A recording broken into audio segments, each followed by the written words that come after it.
Hello అండి, welcome to my channel. ఈరోజు Sunday కదా, సో సండే ఏదో ఒక స్పెషల్ ఉండాలండి. ఏం చేద్దామని ఆలోచిస్తూ ఉంటే ఈరోజైతే రెస్టారెంట్ స్టైల్లో ఎగ్ దమ్ బిర్యానీ చేసేద్దామండి. ఎగ్ బిర్యానీ అంటే ఒక లెవెల్లో ఉండాలి. ఓకేనా, స్టార్ట్. అయితే ఫస్ట్ కొంచెం ఆయిల్ తీసుకుందాము. అది ఆయిల్ దేనికంటే ఆనియన్స్ డీప్ ఫ్రై చేసుకుందామండి, దానికోసమని. So onions deep fry main అండి. ఏ బిర్యానీ అయినా సరే ఆనియన్స్ డీప్ ఫ్రై ఉంటేనే ఆ బిర్యానీకి టేస్ట్. సో మంచి కలర్ వచ్చేదాకా మంచి కలుపుకుందాము. సో నేను అనుకున్నట్టుగా కలర్ రావాలి అంటే కొంచెం టైం పడుతుందండి. ఆలోపు చెప్తున్నాను, ఎగ్ బిర్యానీ చేసుకోవాలంటే ఈ స్టీల్ పాత్రలు, గిలెట్ పాత్రల కన్నా కుండలు అయితే చాలా మంచివండి. సో చూడండి, మనం అనుకున్న స్టైల్లో కలర్ కూడా వచ్చేసింది ఆనియన్స్కి. సో అవి తీసి పక్కన పెట్టుకోవడమే. ఎంతమంది కుండలు వాడుతున్నారండి? సాధ్యమైనంత వరకు వాడండి. ఎందుకంటే ఇప్పుడున్న జనరేషన్లో ఉన్న పొల్యూషన్ అది ఇది వాడేసేయండి. ఓకే, ఎగ్స్ బాయిల్ చేసినవి తీసేసామండి.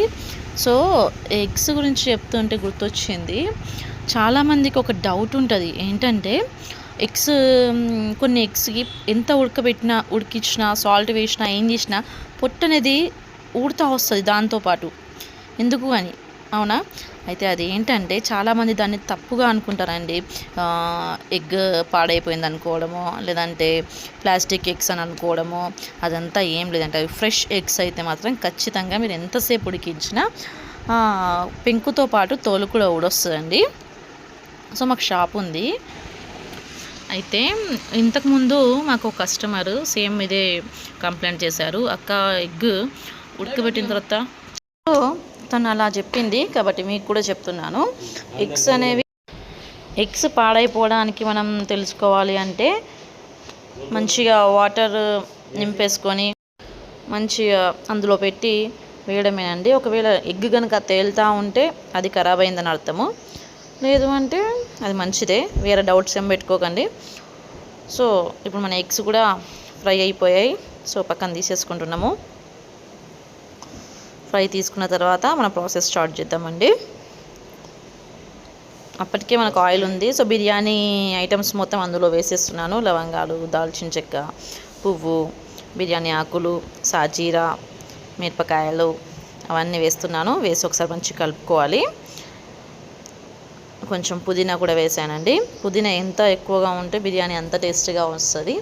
అలాగని ఎక్కువగా వేసుకుంటే మొత్తం పుదీనా వస్తుంది. సో దానికి సరిపడా వేసుకోండి.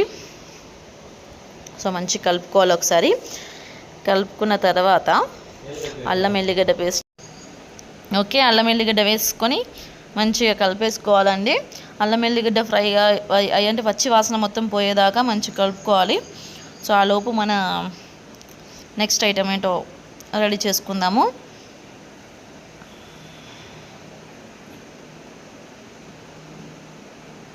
చూడండి, మంచిగా కలిసిపోయాయి అంటే వేగినాయని అర్థం. ఇప్పుడు అందులో టమాటాలు వేసుకోవాలి.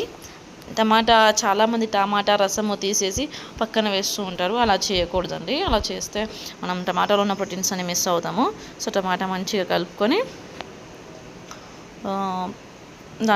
దానికి సరిపోయేంత ఉప్పు, పసుపు, కారం, ధనియాల పొడి, బిర్యానీ మసాలా. మనం ఇంతకుముందు లవంగాలు, దాల్చిన చెక్క, యాలకులు అవన్నీ దంచుకొని మనం ఇంట్లోనే ప్రిపేర్ చేసుకోవాలండి బిర్యానీ మసాలా.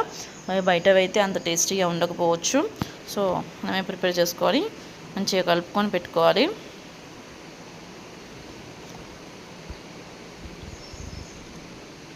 చూడండి, ఈ కారం అయితే నెక్స్ట్ లెవెల్లో ఉందండి. కలర్ అయితే సూపర్గా ఉంది, కొత్త కారము.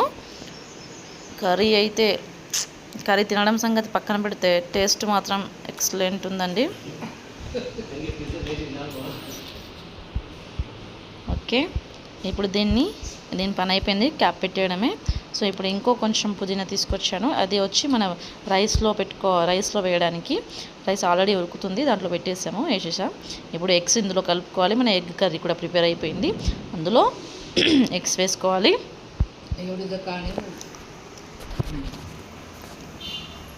ఓకే అండి, అవి కలిపేసుకొని దానికి మళ్ళీ క్యాప్ పెట్టేసుకోవడమే. చూడండి, ఎగ్ కర్రీ ఎంత ఎంత బాగా కనిపిస్తుంది కలర్ఫుల్గా. సో సూపర్గా అయిందండి. ఇప్పుడు దీనికి మళ్ళీ క్యాప్ చేసి ఓపెన్ చేసుకోవడమే. సో ఇంత ఎగ్ కర్రీలో బిర్యానీ ఎలా వేస్తాం చెప్పండి. సో కొంచెం ఎగ్స్ అయితే ఫస్టే సపరేట్ చేసుకోవాలి, ఎందుకంటే మనం కింద ఎగ్స్ ఉండడం వల్ల మనం రైస్ సర్వ్ చేసుకునేటప్పుడు కూడా కష్టం అవుతుంది. సో ఎగ్స్ మొత్తం రిమూవ్ చేసుకోవాలి. మనకు కావాల్సినంత కర్రీ ఉంచుకోవాలి. ఉంచుకొని పక్కనకి అంటే మనకు కావాల్సినంత ఉంచుకోవాలి.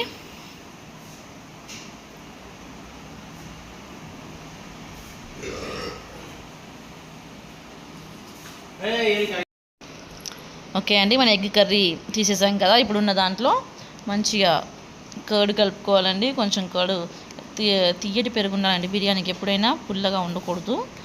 సో ఆ కర్డ్ కలుపుకోవడం వల్ల చిక్కదనం వస్తుంది, కర్రీకి గ్రేవీ వస్తుంది. చూడండి గ్రేవీ మంచిగా వచ్చింది.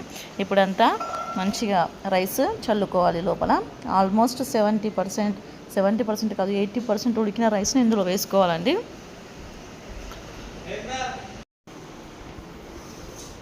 సో చక్కగా ఒకటే దగ్గర వేసుకోకుండా అన్ని సైడ్స్కి మంచిగా కలుపుకుంటూ వేయాలండి.